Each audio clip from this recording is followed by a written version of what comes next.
rentrons dans le vif du sujet. Justement, le commerce, la mutation de ce commerce, comment est-ce qu'elle se traduit pour la maison Bali? Qu'est-ce que vous faites concrètement qui permet justement d'aller chercher ce client? Alors, on peut imaginer que vous avez déjà un capital de clients et donc on est dans plus de la fidélisation, mais pas uniquement parce que vous devez élargir vos cibles. Comment est-ce que vous allez le chercher? Le sujet est vaste parce qu'il y a d'abord toutes les formes de commerce. Oui. Et dans la forme de commerce, ce n'est pas que les magasins. Hein. Donc il y a les magasins, mais il y a aussi les outlets, il y a le travel retail. Tout ça, ce sont des formes, c'est des chaînes de distribution qui sont fondamentales dans le luxe. Donc vos propres magasins, mais après les magasins en franchise, les grands magasins sur lesquels on peut avoir un corner, et les travel retail, qui est aujourd'hui, il faut savoir que le marché du luxe, qui est un marché de 217 milliards d'euros, une grande partie est faite aussi en travel retail. Ce qu'on appelle le travel retail, ce sont les boutiques qui sont dans les aéroports. Et parce que le consommateur du luxe, une grande partie est chinoise, une grande partie américaine et européenne, mais ce sont des consommateurs qui voyagent beaucoup. Donc c'est pour ça qu'une grande partie de cette consommation est captée par les aéroports. Mais il n'y a pas que les aéroports, il y a aussi les outlets.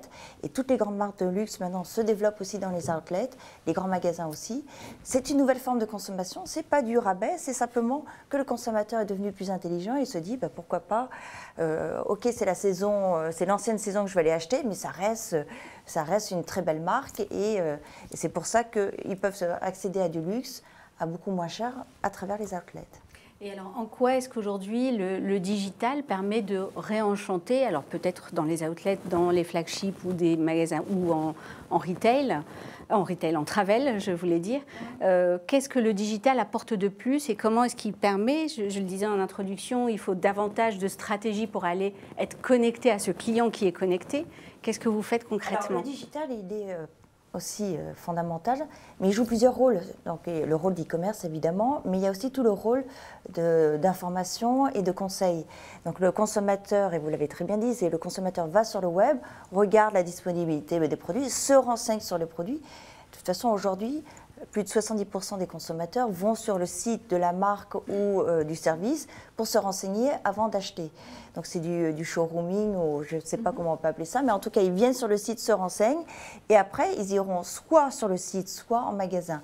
D'où l'importance de la réservation en ligne, mais aussi pour nous, pour les marques de luxe, c'est en profiter pour redire l'histoire de la marque, c'est pour faire du storytelling et ça c'est très important aussi. Maintenant sur les services, qui sont indispensables dans le retail, c'est tout ce qui est click and collect, c'est en effet la réservation, c'est de voir où j'en suis sur mes points de fidélisation. Alors les marques de luxe ne sont pas trop dans les programmes de fidélisation, mais derrière on peut faire ce qu'on appelle du clienteling, c'est du CRM, hein. C'est la même chose, mais c'est simplement de dire voilà je sais mon historique de mes achats et comme ça derrière le vendeur ou le directeur de magasin peut rappeler la personne en disant ben voilà, je sais que vous avez acheté, vous avez apprécié tel petit sac, sachez qu'il est arrivé et recréer cette relation plus humaine versus simplement je vous envoie une petite fenêtre, un email, etc.